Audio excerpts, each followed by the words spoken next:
Hello friends, welcome to only IAS Hindi. सभी दोस्तों का बहुत बहुत स्वागत है। इस सेशन में आज हम बात करने वाले हैं भारतीय संसदीय समूह की। लेकिन उसके पहले आप सभी को बता दूं कि अभी बच्चों विश्वास दिवस का ऑफर चल रहा है जो कि टिल 10 मार्च तक होगा।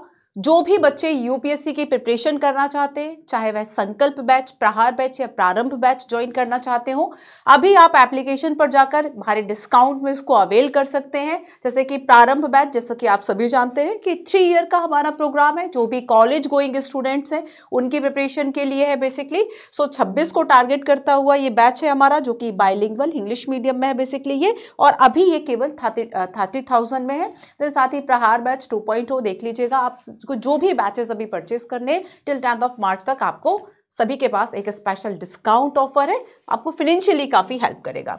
चलिए, आज के सेशन में हम बात करने वाले हैं भारतीय संसदीय समूह की। पर उसके पहले हम देख लेते हैं कि आज जो हम ये चैप्टर नंबर 25 करने जा रहे हैं, इस 25 चैप्टर के पहले हम कितने चैप्टर्स कर चुके हैं और कहां पर वह प्लेलिस्ट में अवेलेबल है। अभी भी कई बच्चों का मैसेज इधर उधर से आ जाता है कि मैम कब से स्टार्ट हो रहा है पॉलिटिकल लक्ष्मीकांत। अरे भाई, पॉलिटिकल लक्ष्मीकांत आपका चल रहा है ना। और इसके पहले हमने क्या किया था, जो आपका एनसीईआरटी 11-12 का स्पेशली, क्योंकि बहुत इंपॉर्टेंट था 11-12 का एनसीईआरटी, तो हमने उससे पहले कवर किया। देन उसके बाद फिर हमने ये सीरीज जो है वो स्टार्ट करी। तो देखो, जैसे कि हमने चैप्टर 1 से स्टार्ट किया था, ऐतिहासिक पृष्ठभूमि, है ना। और इसके बाद से आप प्लेलिस्ट में जाएंगे तो संविधान का निर्माण, अवधारणा, विशेषताएं, प्रस्तावना, संघ राज्य क्षेत्र, नागरिकता, मूल अधिकार, नीति के निदेशक तत्व, संशोधन, मूल संरचना, संसदीय व्यवस्था, संघीय व्यवस्था, इस तरीके से आपातकालीन प्रावधान, राष्ट्रपति, उपराष्ट्रपति, प्रधानमंत्री, संसद और संसदीय समितियां, है ना। लास्ट आपने संसदीय समितियां। और चूंकि आप सभी की इतनी ज्यादा डिमांड रही कि आपको जो है ये बैचेस बेसिकली थोड़े से कॉन्टिन्यूसली इसकी फ्रिक्वेंसी बढ़ाई जाए, तो आप सभी इसके को प्रॉमिस किया था कि हाँ, हम इसकी फ्रिक्वेंसी बढ़ाएंगे। और इसी वजह से आपको ये वाला जो पूरा वीक है ना, इस वीक में आपको एटलीस्ट 5 जो क्लासेस है वह इसकी दी जा रही हैं। और जैसे कि कल आपका संसदीय समितियां हो गया, है ना, आज आपका संसदीय समूह है। इसके बाद 7, 8, 9 आपको 3 और मिलेंगे, जिसमें कि सुप्रीम कोर्ट, उच्चतम न्यायालय की बात हमारा अगला टॉपिक होगा। उसके बाद फिर न्यायिक समीक्षक, न्यायिक सक्रियता। कोशिश करेंगे किस तरह के और भी पॉलिटी के स्पेशल वीक लेकर हम आए और आपका जो ये पॉलिटी लक्ष्मीकांत है हम जल्दी से जल्दी कवर करें। एटलीस्ट आपके जो इंपॉर्टेंट टॉपिक्स हैं, इंपॉर्टेंट चैप्टर्स हैं, वो जरूर कवर हो जाए, है ना। तो जैसे कि मैंने शुरू में बताया था, डे 1 जब हमारी बात हुई थी कि हम इसे स्टार्ट करने वाले हैं, कि लगभग इसमें 90, आप ये समझिए कि लगभग 90 के आसपास चैप्टर्स हैं, है ना। लेकिन हम देखें कि इम्पॉर्टेंट जो चैप्टर्स हैं, अगर आप यहाँ पे अगर आपका चैप्टर नंबर 42, जो कि चैप्टर नंबर 42 कहाँ पर है, केंद्र शासित प्रदेश और विशेष क्षेत्र तक है ना। तो यहाँ तक अगर आपका कंप्लीट हो जाता है, इसके बाद तो फिर आपके संवैधानिक और गैर संवैधानिक निकाय हैं जो कि काफी जल्दी हो जाएंगे। आप इसको खुद भी कर सकते हैं, है ना। बाकी आप सभी के लिए एक मैराथन सेशन लाया जा रहा है, जैसे कि उड़ान सीरीज का आप देख रहे हैं। उड़ान सीरीज का आप देखो कि अभी हाल ही में ज्योग्राफी भी हुआ है जे सर का, और इसके अलावा इसके पहले लोकेश सर आपको इकोनॉमी भी पढ़ा चुके हैं। तो वो सारी वीडियोस भी बच्चों इस पे अवेलेबल है, ये आपको प्रीलिम्स के लिए काफी हेल्प करेंगे, ठीक है। तो आपने अब तक ज्योग्राफी और ये सारी चीजें आप देख चुके हैं। अब आपको नेक्स्ट जो है वह पॉलिटी का मिलने वाला है। मे बी इस वीक आप सभी को मिल जाएगा। तो पॉलिटी का एक मैराथन सेशन मिलेगा, है ना, वो रिकॉर्डेड होगा, आप उसको रिवाइज कर सकते हैं। उसमें कॉन्स्टिट्यूशनल, नॉन कॉन्स्टिट्यूशनल बॉडीज हो गई हैं। बाकी इसके अलावा अभी तक जो हम पढ़ चुके हैं वो आपके प्रीलिम्स पर्सपेक्टिव से बहुत हमने डिटेल में उसको पढ़ा, चूंकि इंपॉर्टेंट भी काफी है, ठीक है। आ गया समझ में। चलिए अब हम आगे। अब है हमारा चैप्टर नंबर 25। चैप्टर नंबर 25 अब हम स्टार्ट करने वाले हैं, ठीक है। तो जो वीडियोस आपने नहीं देखी देख लेंगे। हाँ, एक और इन्फॉर्मेशन बच्चों कि आज चूंकि काफी बच्चों के लिए ये था कि कैसे जो है वह स्टार्टिंग करें, तो आज इवनिंग में हमारा 6 PM एटलीस्ट एक लाइव सेशन है, ठीक है। आप इसको जरूर ज्वाइन करें ताकि 2025 के लिए हम मिलकर एक स्ट्रैटेजी जो है वह डिस्कस करेंगे। आपके जो है कुछ पॉइंट्स होते हैं कि कैसे तैयारी करनी है, कैसे 25 को टारगेट करना है, उन सभी चीजों की हम बात करेंगे, सभी पॉइंट्स पर हम डिस्कशन करेंगे, ठीक है। चलिए अब आइए और अब हम आगे चलते हैं। और आज का है आपका चैप्टर नंबर 25 और ये है आपके लिए टेलीग्राम चैनल का बारकोड है, आप स्कैन करके ज्वाइन कर लीजिए। मंजू PW UPSC वाला, इसको भी आप सर्च कर लीजिए, यहाँ से भी आप इसको ज्वाइन कर सकते हैं, ठीक है। तो यहाँ पे आपको क्लासेस की इन्फॉर्मेशन, क्लासेस की PDF, ये सारी चीजें आपको यहाँ पे अवेल हो जाती हैं। चलिए, आज के सेशन में बच्चों हम बात करने वाले हैं भारतीय संसदीय समूह की, अच्छा संसदीय समितियां हमने पढ़ लिया, अब संसदीय समूह आपका बचा हुआ है कि आखिर क्या होता है कि पार्लियामेंट्री ग्रुप्स टाइप के भी बने होते हैं और इस ग्रुप्स में सभी मेंबर होते हैं। और बेसिकली जब हम कोई ग्रुप, मान लीजिए हमने टीचर्स का ग्रुप बना लिया, तो वे टीचर क्या करेंगे कि वो डिस्कस करेंगे कि स्टूडेंट को यहाँ प्रॉब्लम आ रही है, हम इनको यहाँ पे हेल्प कर सकते हैं, हम इस तरीके के सेशंस दे सकते हैं, प्रीलिम्स आ रहा है तो हम प्रीलिम्स फोकस्ड होकर उड़ान सीरीज दे सकते हैं या फिर हम करंट अफेयर दे सकते हैं। तो ये सारी चीजें बस ऐसे ही आप ये समझो कि जब पार्लियामेंट जो है वहां के जो सारे सांसद हैं, जो एमपीज हैं, जब वह सारे इकट्ठे होंगे सभी सांसद, तब वो आपस में डिस्कशन करेंगे कि यार ये समस्याएं हैं देश की, लोगों की ये समस्याएं हैं और हमें इन समस्याओं को सुलझाने में ये प्रॉब्लम है, हमें इसको कैसे दूर करना है। उस कोऑर्डिनेशन के लिए, उस कॉपरेशन के लिए इस तरह के जो ग्रुप्स है बेसिकली वह बनाए जाते हैं, नेशनल लेवल पर भी, इंटरनेशनल लेवल पर भी, है ना। जैसे कि हम आईपीयू की भी बात करेंगे। And what is IPU? Inter parliamentary union, है ना, इंटर पार्लियामेंट्री यूनियन, अंतर संसदीय संघ, ठीक है। आईपीयू अंतर संसदीय संघ, इसकी भी बात करेंगे कि जो बैठक है, जो संगोष्ठियां हैं, कॉन्फ्रेंसेस हैं, वह होती रहती हैं और इन सभी कॉन्फ्रेंसेस का यही रहता है कि पूरे विश्व भर में जो सांसद है वह आए, मिले, है ना, आप या फिर डिफिकल्टीज जो है वह बेसिकली शेयर करें और उसका हम एक सॉल्यूशन जो है वह निकालें। तो इस तरीके से हम आईपीयू की बात करेंगे कि लगभग अभी वर्तमान में देखें तो लगभग 179 के आसपास इसमें मेंबर्स हैं, 179 जो देश है ना, इनके मेंबर्स हैं। तो हम यहाँ पर आईपीजी की बात करेंगे, आईपीजी के बाद यहाँ पे आईपीयू की बात करेंगे। अच्छा, ये आईपीजी नहीं बल्कि आपका आईपीयू वाला है, ठीक है, इंटर पार्लियामेंट्री यूनियन, आईपीयू। उसके बाद हम आईपीजी को राष्ट्रमंडल संसदीय जो संघ है उसके साथ जोड़कर पढ़ेंगे। तो बेसिकली ये आज का हमारा। अच्छा, इसके पहले आप सभी को बता दूं, संसदीय समितियां जो लास्ट हमने पढ़ा, अच्छा कुछ बच्चों को कंफ्यूजन था, कुछ स्टूडेंट ने मैसेज भी किया था कि संवैधानिक है, गैर संवैधानिक है। तो मैं आपको बता दूं कि डायरेक्ट रूप से जैसे कि कोई पर्टिकुलर आर्टिकल ये कहता है, जैसे कि आर्टिकल 52 फॉर एग्जांपल कह रहा है कि देश के राष्ट्रपति होंगे, 80-81 में बात की गई है कि राज्यसभा लोकसभा होंगी। तो ऐसा कोई पर्टिकुलर आर्टिकल नहीं मिलता कि जिसमें यह लिखा है कि संसदीय समितियां होंगी वो ये कार्य करेंगी, बल्कि जैसे कि हम देखते हैं कुछ अन्य ऐसे आर्टिकल्स हैं जिसके द्वारा उनको जो शक्तियां हैं वह प्रदान की जाती हैं, बट डायरेक्टली रूप से उसका संविधान में जो वर्णन है वह नहीं मिलता, ठीक है। सो संसद के नियमों के अनुसार, संसद की प्रक्रिया और नियमन के अनुसार ही उनका जो संचालन है बेसिकली वह किया जाता है। संविधान में उनके गठन को लेके, कार्यों को लेके, इन सभी को लेके कोई विशेष प्रावधान जो है वह डायरेक्टली रूप से नहीं किया गया है। कुछ 2-3 बच्चों ने मैसेज किया था, इसलिए मैं आपको रिप्लाई कर रही हूँ। अब देखो, मैं आपको मेंस का क्वेश्चन बताती हूँ। तो 2018 में बच्चों प्रश्न आया कि संसदीय समितियां संसदीय कार्यों के लिए उपयोगी मानी जाती हैं और प्राक्कलन समिति की भूमिका।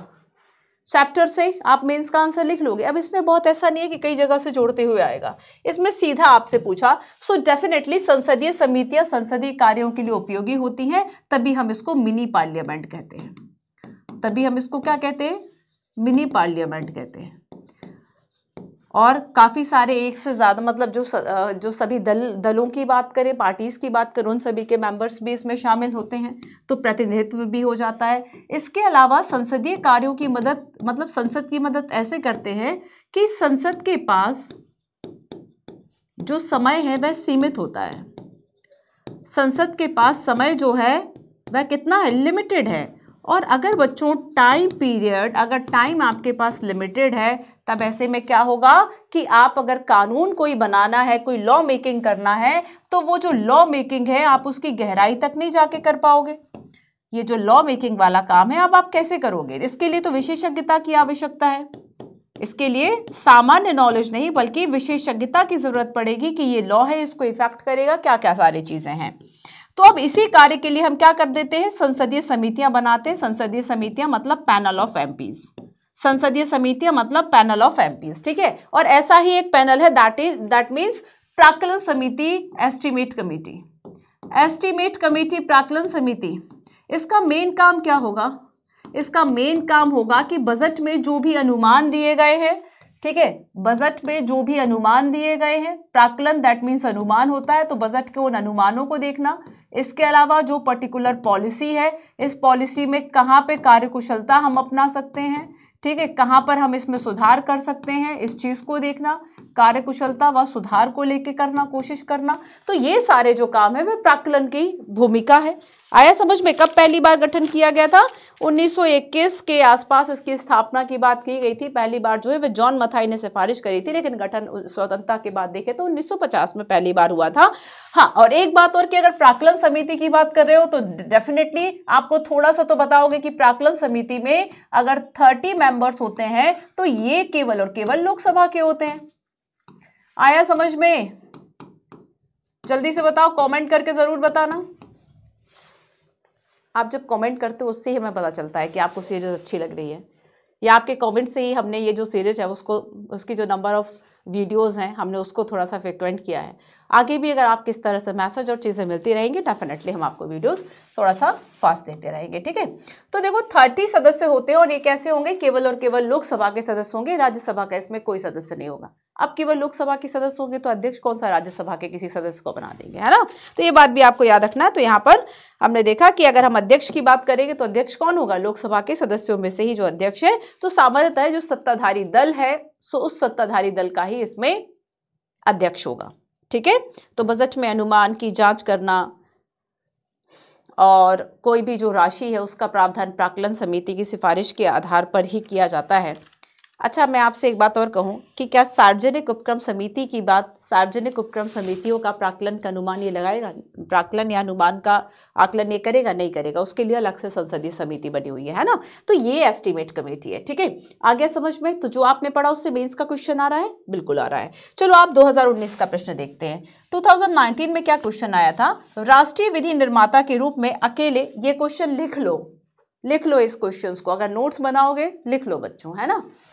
राष्ट्रीय विधि निर्माता के रूप में अकेले एक संसद सदस्य की भूमिका अवनति की ओर है, जिसके फलस्वरूप वादवादियों की गुणवत्ता परिणामों पर प्रतिकूल प्रभाव पड़ चुका है। चर्चा कीजिए।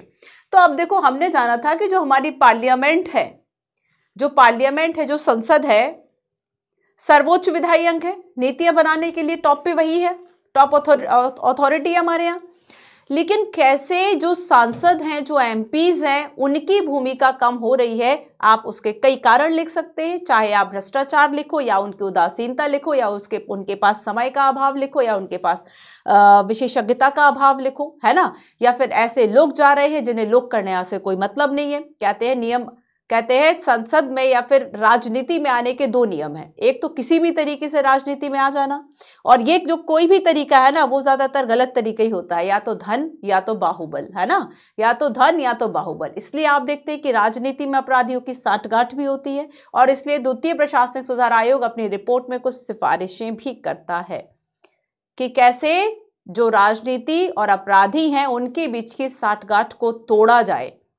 क्यों कोशिश की जाती है? सुप्रीम कोर्ट कहता है, या फिर कई नीतियां, कई पॉलिसीज ऐसी बनाई गई कि अगर 2 वर्ष से ज्यादा का कारावास है आप चुनाव नहीं लड़ सकते, है ना। अगर आप ऐसे गंभीर अपराध में लिप्त हो तब आप चुनाव नहीं लड़ सकते। तो कई प्रतिबंध ऐसे लगाए गए हैं ताकि राजनीति में अच्छे लोग आए।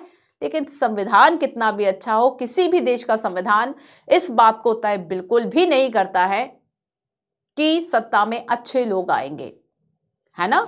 तो यहां पर देखो, ये बातें आपको लिखनी है। हो सकता है इस बार जो आप प्रश्न देख लें 2024 में, उसमें सीधा सा प्रश्न जो है वह ये आ जाए कि जैसे कि आप देखेंगे कि महिलाओं की क्या भूमिका है। बिकॉज ऑफ 106 106वां संविधान संशोधन हुआ, और उस 106वें संविधान संशोधन में क्या हुआ?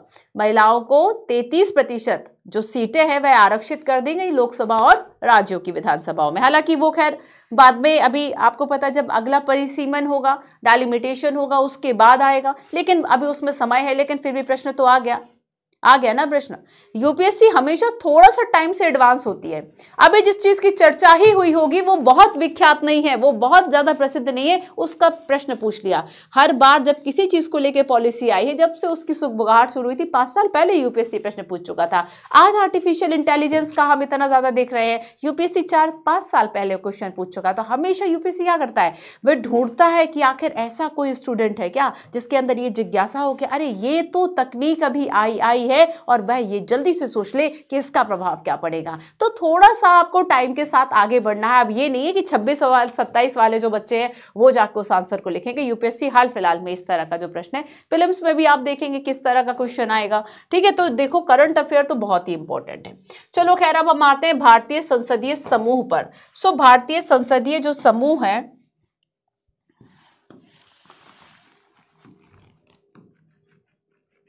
भारतीय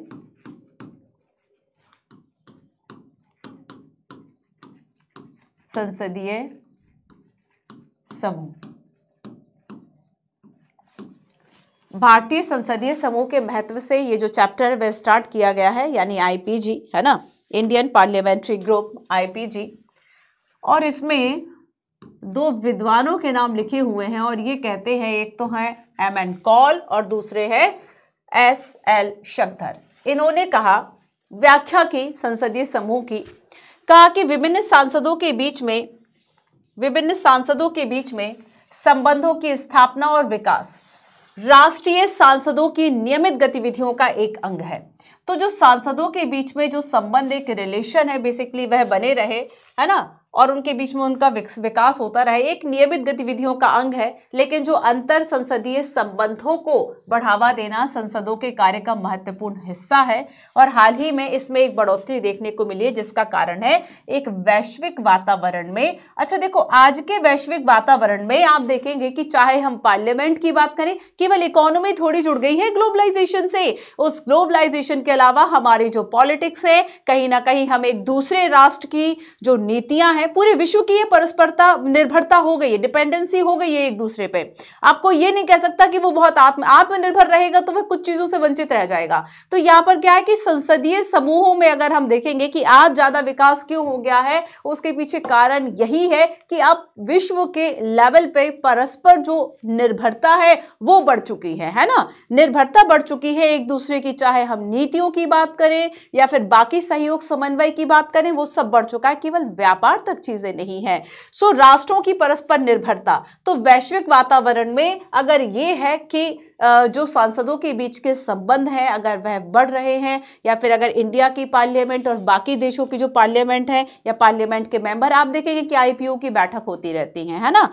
जो अंतर संसदीय संघ है उसकी जो बैठकें हैं, इंटर पार्लियामेंट्री यूनियन जो है, उसकी बैठकें होती रहती हैं और उसमें लगभग 179 देशों के जो सांसद है वह शामिल है, दुनिया भर के जो सांसद हैं वह शामिल हो जाते हैं। और उसमें ये देखते हैं कि देश में या विश्व में शांति व्यवस्था के लिए, न्याय के लिए हम कैसे लॉ बनाए, कैसे नियम बनाए, है ना, किस तरह। जैसे कि आप देखोगे कि हाल ही में करंट अफेयर में चर्चा, मेरा कल था शायद, कल इस तरह का कुछ आया, नियम आया कि फ्रांस जो है वह पहला ऐसा देश बना जिसने कि गर्भपात को जो है, अबॉर्शन है, उसको संवैधानिक अधिकार बना दिया, है ना। तो क्या है कि अब क्या बाकी देशों की संसद क्या उसको सपोर्ट कर रही है या फिर बाकी देशों की संसद उसको अपोज करे, तो कहीं ना कहीं एक जो ग्रुप है वह बना रहता है और इस तरह की जो नीतियां है बेसिकली वह बनती रहती हैं। ठीक है, चलिए आगे देखो। नेक्स्ट है, यह जरूरी है कि सांसद लोकतंत्र को मजबूत करने के लिए हाथ मिलाए और दुनिया के समक्ष जो भी चुनौती है उनको अवसर में बदलने के लिए मिलकर काम करे, शांति और समृद्धि के लिए साथ में आए। तो ये सारा काम जो है वह इस तरह के जो संसदीय समूह है बेसिकली वह करते हैं। ठीक है, साथ ही देखो ये कहा जाता है कि आज जब पूरा विश्व एक समस्याओं से कहीं ना कहीं घिरा हुआ है, तब इनकी जो भूमिका है वह और भी इंपॉर्टेंट हो जाती है ना। तब अंतर संसदीय समूह की जो भूमिका है वह और भी ज्यादा इंपॉर्टेंट हो जाती है।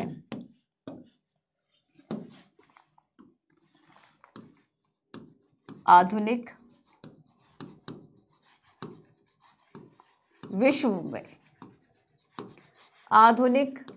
विश्व में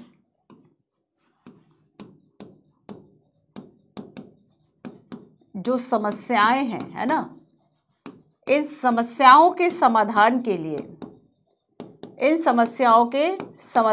लिए जो आईपीजी जैसे संस्थान है ये बहुत ही ज्यादा इंपॉर्टेंट है। ठीक है, तो यहां पे ये कहा जा रहा है कि मान लो आज एक देश के समक्ष कोई पर्टिकुलर चैलेंज है, कोई नीति को लेकर जो चुनौती है, ये आज एक देश के समक्ष है, पर ये कल दूसरे देश के भी सामने यही चुनौती होगी। एक देश के समक्ष है तो कल बाकी देशों के सामने या जो अन्य देश हैं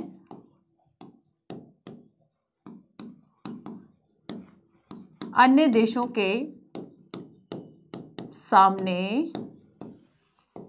यही चैलेंज या चुनौती होगी।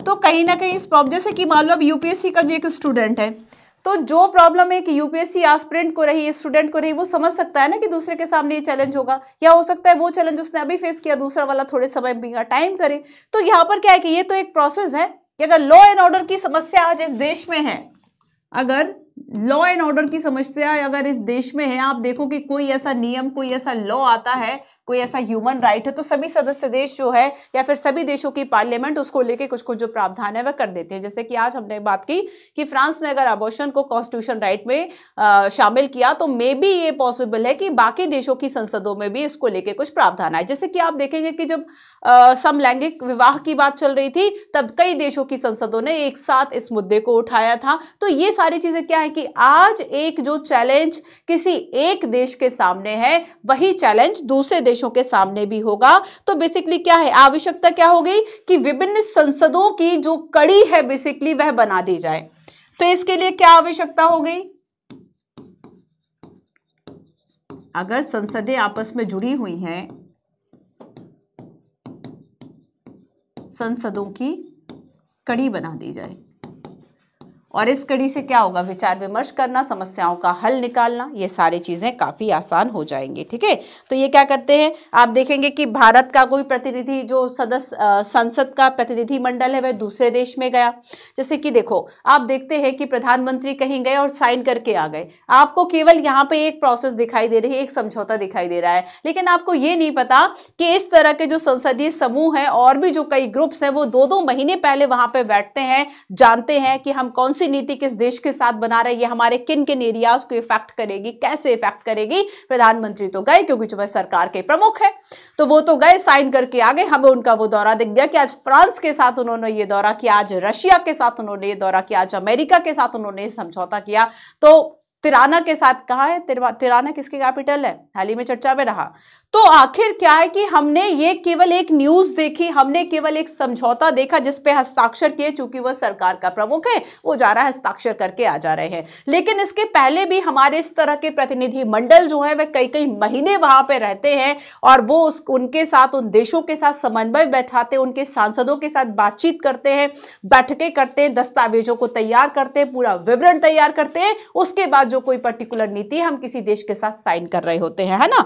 तो यहां पर क्या है बेसिकली कि ये जो विभिन्न विदेशों के जो सांसद हैं वह सभी आपस में मिलना, उन सभी में आपस में जो बातचीत है वह होती रहती है। इस तरह के जो संसदीय समूह है वो एक और इसलिए जैसे कि हम अंतर संसदीय संघ की बात करें, तो अंतर संसदीय संघ में क्या है कि विभिन्न राष्ट्रों के बीच के जो सांसद हैं वो सब शामिल हैं, सदस्य जो है वे शामिल हैं। तो आईपीजी क्या है, उसका एक माध्यम है, उसका एक अंग की तरह काम कर रहा है ना। जो हम यहाँ पे भारतीय संसदीय समूह जो है वो अंतर संसदीय समूह आईपीयू है ना, आईपीयू जो है इंटर पार्लियामेंट्री जो यूनियन है उसका एक अंग की तरह है। सो यहाँ पर क्या कर रहा है कि जब भी कुछ इस तरह के समझौते होने हैं तो जो आईपीजी के सदस्य हैं बेसिकली वह जाते हैं और संधि समझौता जो है बेसिकली वह करते हैं। तो ये एक माध्यम बनता है ना, ये क्या है, एक माध्यम बनता है। चलिए अब हम देखेंगे कि ये जो आईपीजी है आखिर इसका जो गठन है वह कैसे होगा।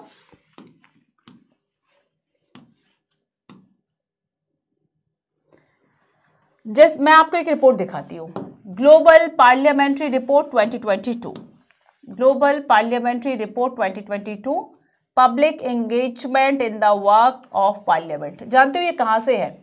आगे हम जो आईपीयू की बात कर, वैसे चीजें जुड़ी हुई हैं इसलिए मैं आपको सब एक साथ पढ़ा दे रही हूँ। आगे जब हम आईपीयू की बात करेंगे, that is inter parliamentary union, अंतर संसदीय संघ। सो इसमें लिखा है, इसका मेन मोटो क्या है, फॉर डेमोक्रेसी, लोकतंत्र को बढ़ावा देना, for democracy for everyone, for everyone, है ना, लोकतंत्र के लिए, और लोकतंत्र जो है वह सभी के लिए हो। तो बेसिकली डेमोक्रेसी को स्ट्रांग करना, डेमोक्रेसी के लिए जो पार्लियामेंट है वह स्ट्रांग होनी चाहिए, इसके लिए विश्व में जो आईपीयू है वो अंतर संसदीय जो संघ है ये प्रयास कर रहा है। आईपीयू अंतर संसदीय संघ,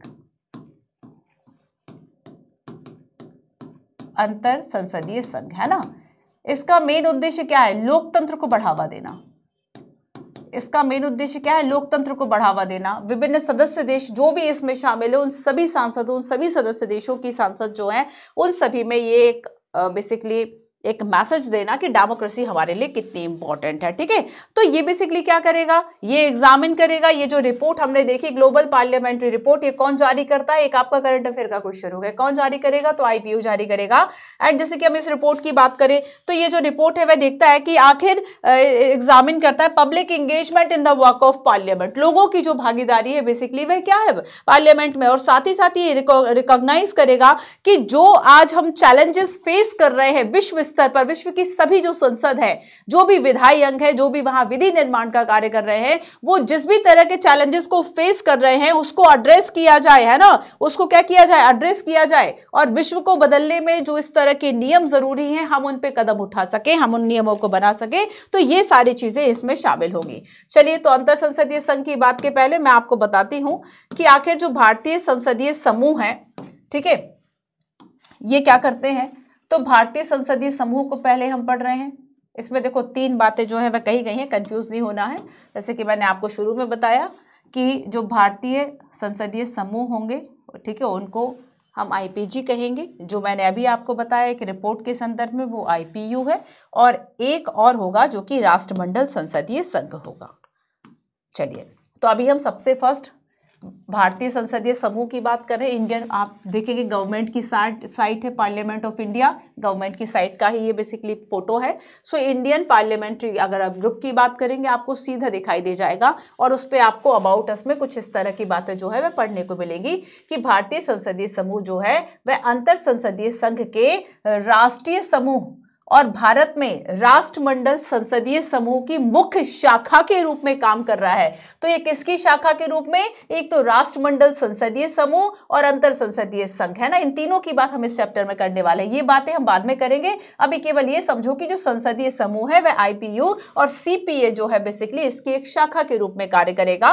विभिन्न बहुस्तरीय संसदीय मंचों पर प्रतिनिधि मंडल और विचारों का आदान प्रदान के माध्यम से यह समूह संसद और विश्व की विभिन्न संसदों के बीच में एक कड़ी हेतु, एक महत्वपूर्ण सेतु की भूमिका निभाएगा। तो भारतीय संसद और विश्व की विभिन्न संसदों के बीच में एक कड़ी का जो काम है वह ये आईपीजी कर रहा है। ठीक है, क्लियर है। चलिए, अब कुछ नोट्स बनाते हैं हम।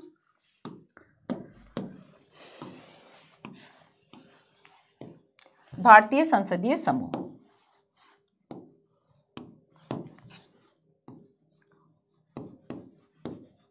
भारतीय संसदीय समूह, भारतीय संसदीय समूह, ठीक है।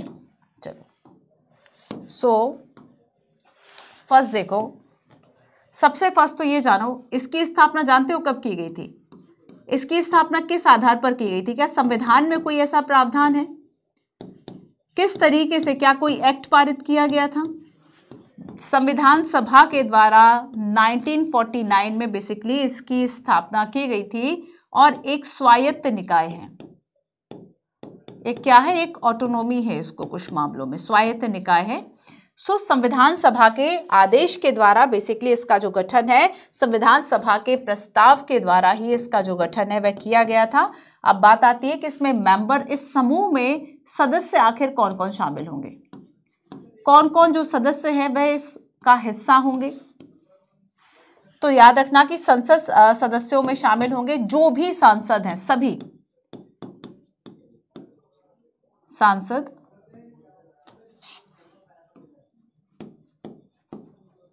सभी सांसद सदस्य, ऐसे सांसद जो वर्तमान में नहीं है पर पहले रह चुके वह भी इसका हिस्सा होंगे, सभी सांसद सदस्य, ठीक है। इसका जो हिस्सा है बेसिकली वह बन सकते हैं, हर सदस्य बन सकता है, इवन भूतपूर्व दैट मीन्स जो वर्तमान में नहीं है बट पहले रह चुके हैं, है ना। तो भूतपूर्व सांसद भी हिस्सा होंगे, भूतपूर्व सांसद भी इसका हिस्सा होंगे। अगर हम अध्यक्ष की बात करें कि इनका अध्यक्ष कौन होगा, कौन नियुक्ति करेगा, क्या राष्ट्रपति नियुक्ति करेंगे, कौन होगा, लोकसभा, राज्यसभा या कोई अलग से चुना जाएगा या कोई पदेन होगा। तो पदेन रूप से जो लोकसभा के अध्यक्ष हैं, पदेन रूप से जो लोकसभा अध्यक्ष हैं, यही बेसिकली इसके अध्यक्ष के रूप में जो कार्य है वह करते हैं। और अगर हम यहाँ पे उपाध्यक्ष की बात करें, वाइस चेयरमैन कौन होंगे, तो एक तो लोकसभा के उपाध्यक्ष, लोकसभा के अध्यक्ष तो इसके पदेन अध्यक्ष हैं, लोकसभा के जो वाइस चेयरपर्सन है, लोकसभा के उपाध्यक्ष और राज्यसभा के उपसभापति, सभापति नहीं, राज्यसभा उपसभापति,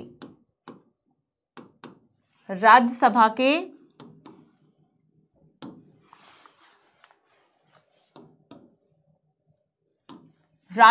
के उपसभापति, है ना। ये क्या होंगे, ये इसके उपाध्यक्ष होंगे और ये भी पदेन रूप से होंगे। एक महासचिव भी होगा, तो जो लोकसभा का महासचिव होगा वही पदेन रूप से भारतीय संसदीय समूह का भी पदेन महासचिव होगा। अब हम इसके अगर कुछ उद्देश्यों की बात करें कि आखिर जो संसदीय समूह है इसके मेन ऑब्जेक्टिव्स जो है वह क्या है, तो कुछ उद्देश्यों की हम यहाँ पे बात करते हैं।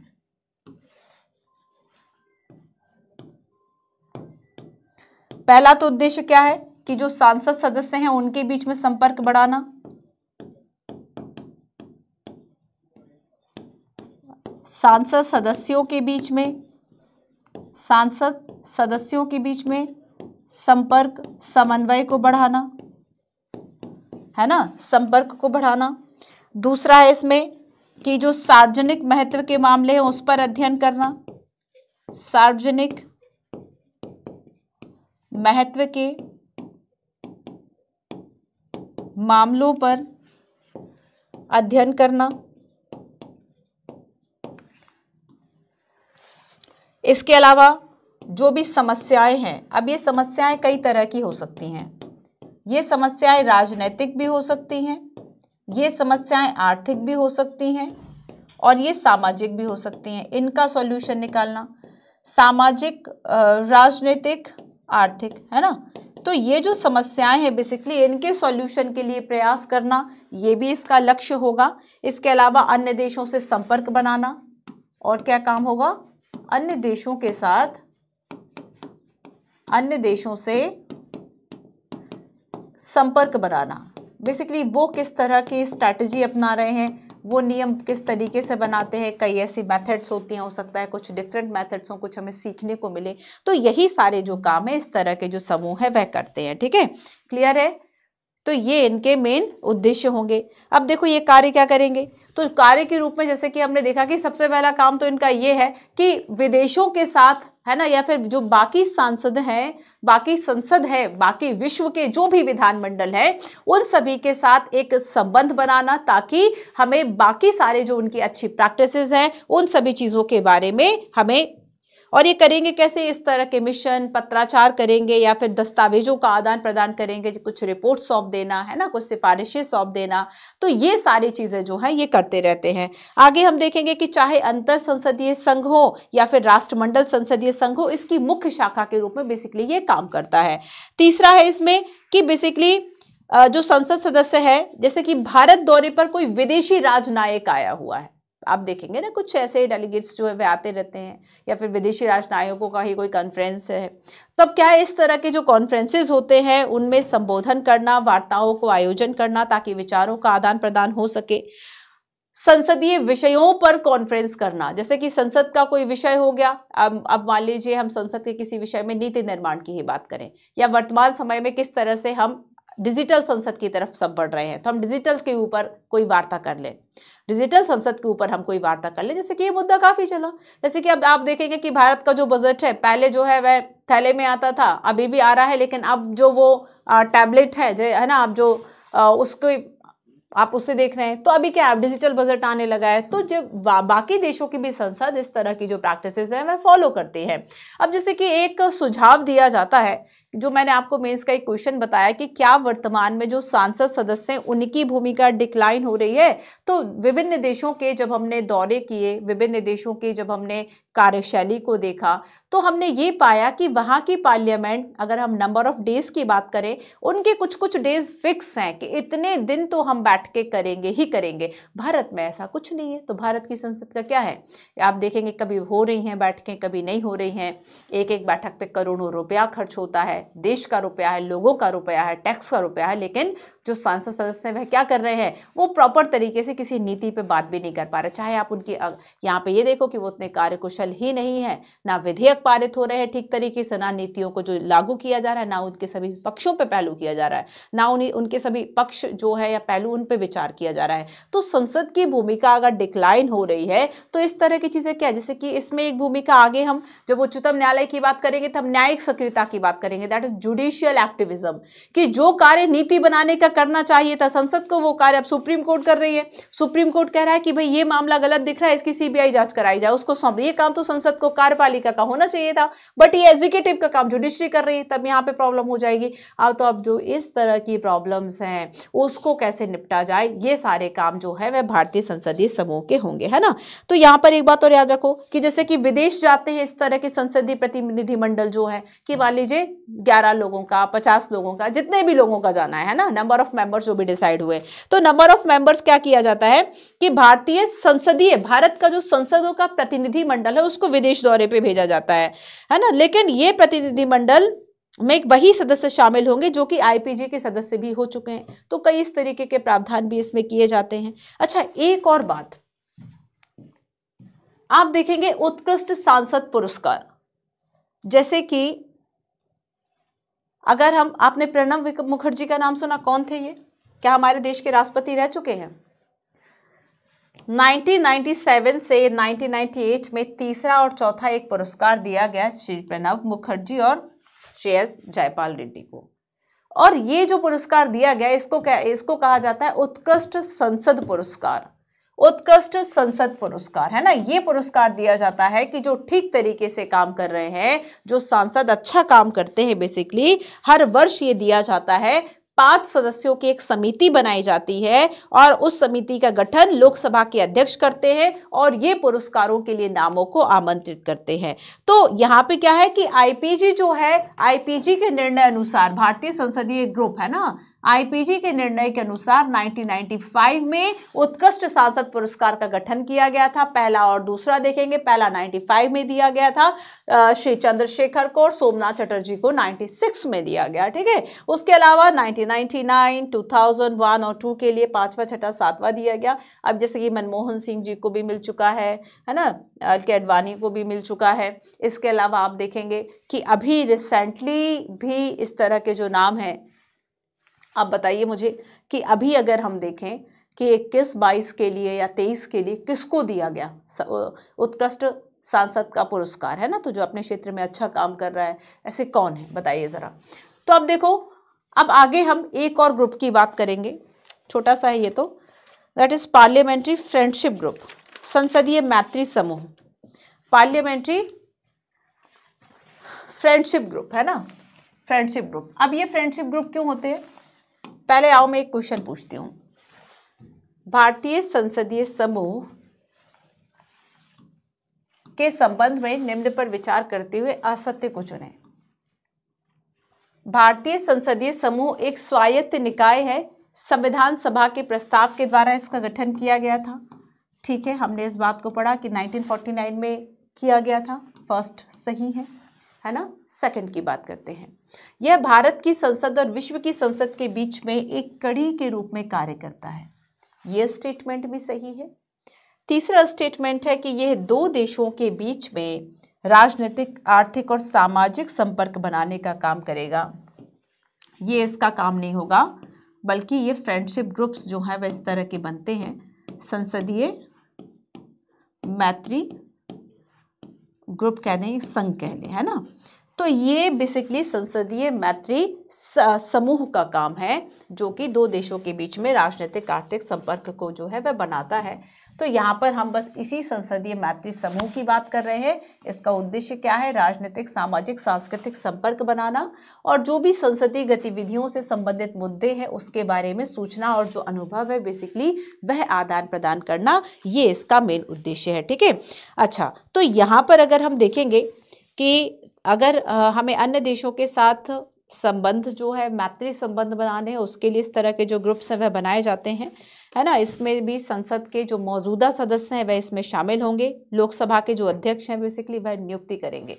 तो जो भी इस तरह के समूह बनेंगे, मैत्री समूह, उनके अध्यक्षों की नियुक्ति कौन कर रहा है? लोकसभा के जो अध्यक्ष है वह कर रहे हैं। ठीक है, तो ये सारी चीजें, ऐसी परिस्थितियां देखना कि क्या आखिर चैलेंजेस, उन परिस्थितियों पे कैसे नियंत्रण किया जाए, कैसे सहयोग हो, कैसे सांसदों के बीच में वार्ता कराना, विशिष्ट संगोष्ठियां, काम लगभग सब वही होगा, है ना, जो कि जैसे कि अंतर संसदीय समूह कर रहा है, बस कुछ चीजें जो है वह सीमित हो गई। ठीक है, क्या अनुभव है, विचार विमर्श क्या है, सदस्य देशों के बीच में संबंधों को बढ़ाना, तो केवल आईपीजी नहीं बल्कि इस तरह के जो पीएफजी ग्रुप्स हैं, मतलब पार्लियामेंट्री फ्रेंडशिप ग्रुप्स, वह भी काम करते हैं। अब हम चलते हैं आईपीजी और आईपीयू की बात हम करते हैं। ठीक है, चलिए, हाँ, तो संसदीय मैत्री समूह की अगर हम बात करेंगे तो इसके कुछ कार्य लिखे हुए हैं जो मैंने आपको बता दिए, आप इसको पढ़ लेंगे। आगे हम देखते हैं अंतर संसदीय संघ, इंटर पार्लियामेंट्री यूनियन। अब ये क्या है? तो अब ये भारत देश का नहीं है, है ना। अब ऐसा नहीं है कि अभी तक हम भारतीय संसदीय समूह की बात कर रहे थे तो वो तो हमारे सारे सांसद उसमें शामिल थे, बट अब जब हम इंटर पार्लियामेंट्री यूनियन की बात करेंगे, है ना, तो याद रखना कि ये बेसिकली अब अंतर्राष्ट्रीय संगठन है। ये क्या है? ये एक अंतर्राष्ट्रीय संगठन के रूप में कार्य करता है। ये अंतर्राष्ट्रीय संगठन है। इसकी स्थापना 1889 में पेरिस में की गई थी और स्थापना फ्रांस के फ्रेडरिक पेसिये और यूके के विलियम रेंटल क्रेमर हैं, उनके द्वारा ये स्थापना की गई थी। ठीक है, वर्तमान में अगर हम देखें तो वर्तमान में इसमें 179, वर्तमान में कितने? 179 आईपीयू के सदस्य देश है। ऑफ कोर्स भारत भी इसका सदस्य है।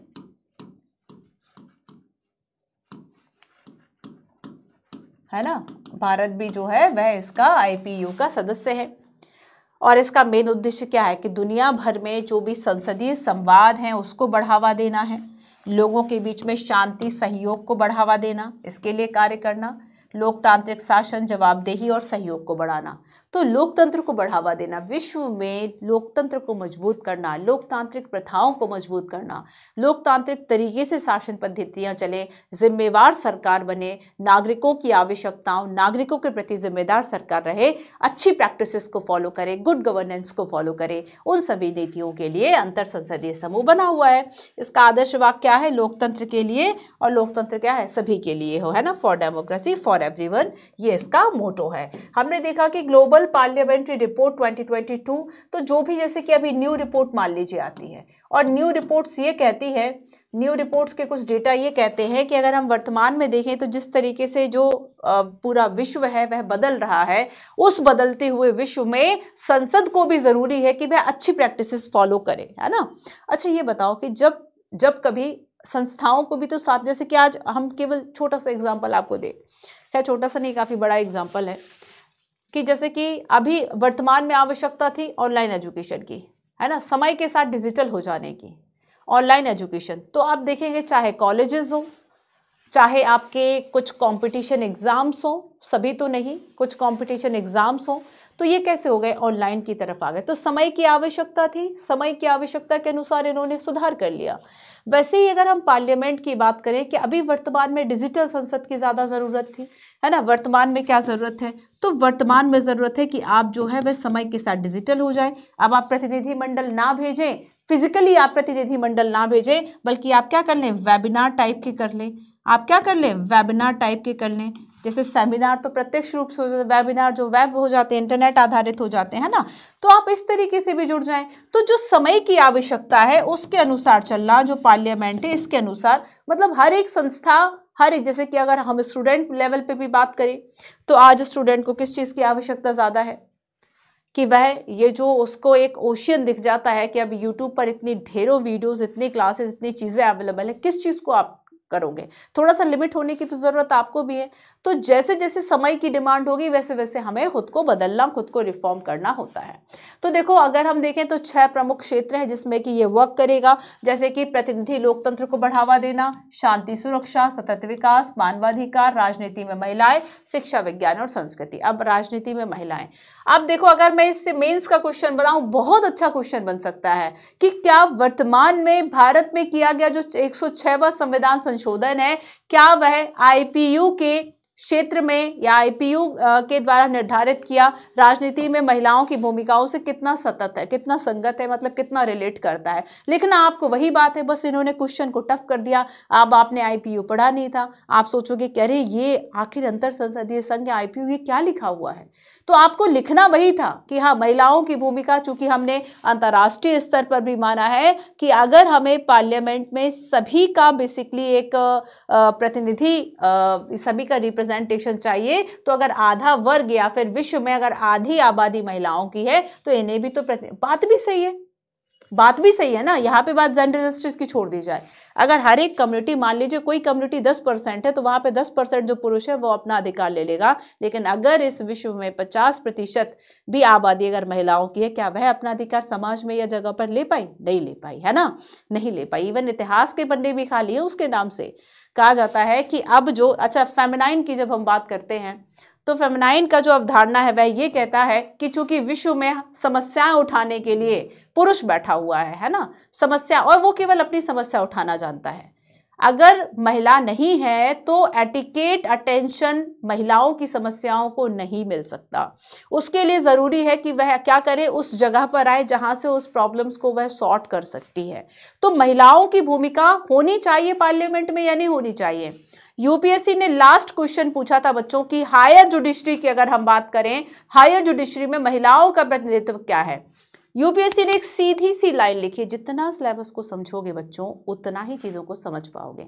सिलेबस में सीधी लाइन लिखी है कि सभी क्षेत्रों में महिलाओं का योगदान, या अगर पॉलिटी में लिखा है महिलाओं का प्रतिनिधित्व, तो वो प्रतिनिधित्व संसद में भी हुआ, वो प्रतिनिधित्व चाहे हम कार्यपालिका की बात कर लें, चाहे वो प्रतिनिधित्व हम स्थानीय सरकार की बात कर लें। क्वेश्चन आ चुका है कि स्थानीय सरकार में महिलाओं की भूमिका का मतलब 73-74वां जो संविधान संशोधन है उसने सीमित प्रभाव ही डाला पितृसत्तात्मकता। क्यों? क्योंकि अभी भी बनी तो है पत्नी ही, लेकिन सरपंच जो पति है वो कॉन्सेप्ट चल रहा है ना, जो पति है वह सरपंच बना है, सरपंच पति।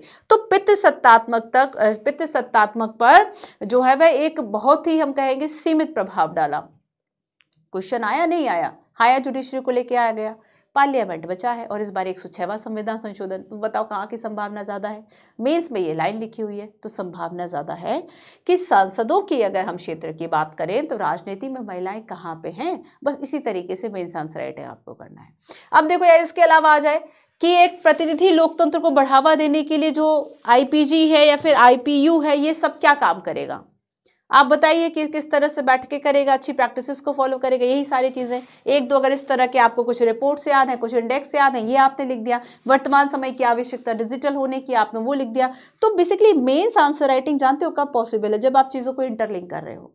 कभी भी मेंस आंसर राइटिंग ऐसी नहीं होती कि आपने केवल आईपीयू पढ़ा उसके बारे में आप जानते हैं, सैद्धांतिक रूप से आप उसकी सारी बातें जानते हैं कि यहाँ गठन होता है, इतने सदस्य होते हैं, ये इसके काम है, बट आप उसको कोरिलेट नहीं कर पाते। एंड देन जब आप कोरिलेट नहीं कर पाते, आप एबल नहीं है कि आप आंसर लिख पाओ। सो आंसर लिखने के लिए क्या जरूरी है? आपको इंटरलिंकिंग आती है, आपको समझ में आता हो कि यार ये मेंस में लिखा हुआ है, यहाँ से प्रश्न आने की संभावना कंपैरेटिवली ज्यादा स्ट्रांग है ना। चलो आगे चलते हैं, और अब हम बात करेंगे राष्ट्रमंडल संसदीय समूह की। राष्ट्रमंडल संसदीय समूह ये क्या है? अगर हम सीपीए की बात करें तो इसमें 53 है ना, 53 सदस्य देशों के और 180 से ज्यादा राष्ट्रीय, राज्य, प्रांत और क्षेत्र के जो सांसद हैं, और लगभग 17,000 से ज्यादा सांसद और संसदीय कर्मचारियों का एक संघ है। तो इसमें देश कितने हैं? सीपीए में 53। राष्ट्रमंडल का मतलब क्या है? लगभग 53 हम देखें तो इसके सदस्य देश हैं, 53 इसके सदस्य देश हैं। राष्ट्रमंडल संसदीय संघ की बात हो रही है, ठीक है, सीपीए की बात हो रही है। और इसमें बेसिकली इसका मेन लक्ष्य क्या है, तो मेन लक्ष्य हम देखेंगे कि जो संसदीय लोकतंत्र है इसमें संवैधानिक, विधायी, आर्थिक, सामाजिक, सांस्कृतिक पहलुओं के ज्ञान को बढ़ावा देना। तो मेन इसका लक्ष्य यही है कि संसदीय लोकतंत्र को आप कैसे बढ़ा सकते हैं, संसदीय लोकतंत्र को आप कैसे इंक्रीज कर सकते हैं, कैसे बढ़ा सकते हैं। तो बेसिकली उन सभी देशों के बीच में जहां पर संसद किसी न किसी रूप से कार्य कर रही है, कैसे उसको बेहतर बनाया जाए, आखिर इन सभी का लक्ष्य एक ही है। जो भी हम इस चैप्टर में पढ़ रहे हैं, चाहे हम यहाँ पर आईपीजी की बात करें, आईपीयू की बात करें, सीपीए की बात करें, सभी का एक ही लक्ष्य है। या फिर इस तरह के हम मैत्री समूह की बात करें, जो फ्रेंडशिप ग्रुप्स हैं, सभी का वही काम है कि कैसे पार्लियामेंट को जो बेटर है वह किया जाए। तो ये बेसिकली क्या करेगा, ये कुछ ऐसे काम करेगा जैसे कि ये भी सम्मेलन संगोष्ठियां करवा रहा है, ठीक है, ये कुछ कुछ प्रकाशन कर रहा है, जैसे कि द पार्लियामेंट रिपोर्ट है या फर्स्ट रीडिंग है, ये सारी रिपोर्ट, सूचना देना, एक दूसरे से इंफॉर्मेशन को जो है वह शेयर करना, परिचय कराना, एक दूसरे के यहाँ मतलब जो सदस्य देश है उनके यहाँ आना जाना, अपने प्रतिनिधि मंडल भेजना, संसदीय सुविधाएं क्या हो सकती हैं, संसद में किस तरह के शिष्टाचार एक संसद सदस्य को करने चाहिए, वो सारी चीज़ें है ना, यात्रा की सुविधाएं देना। तो ये सारी बातें इसमें शामिल होंगी।